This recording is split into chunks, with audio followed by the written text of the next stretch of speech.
$100 at 40,000 and $100 at 30,000. Number 2, always buying the dip. Red days are a blessing in disguise. That's where most money is made.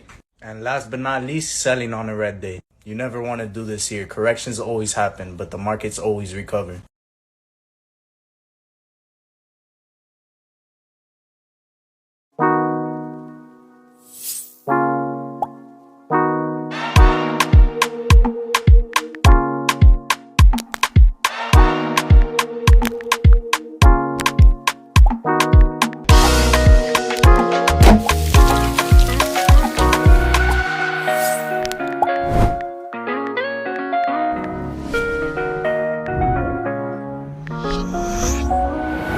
Follow us on all platforms at The Maraverse.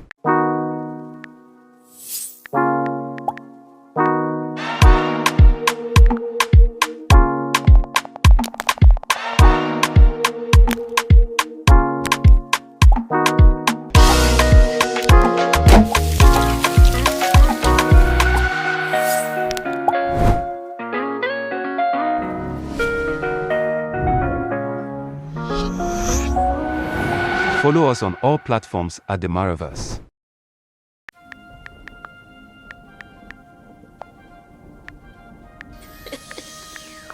That's cool on the beat.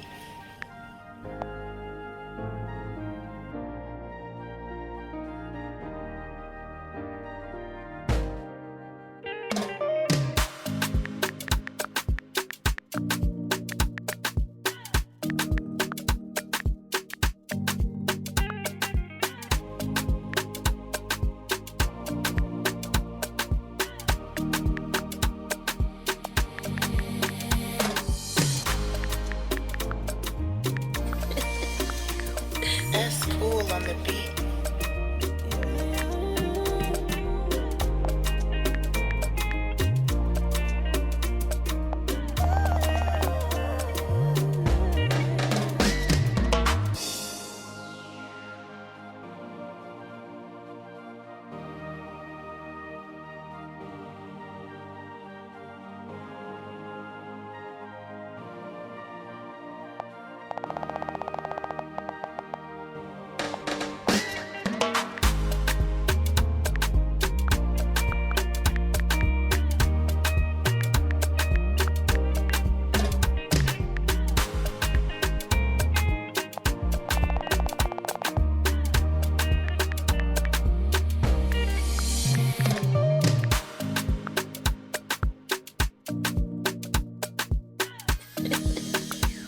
That's cool on the beat.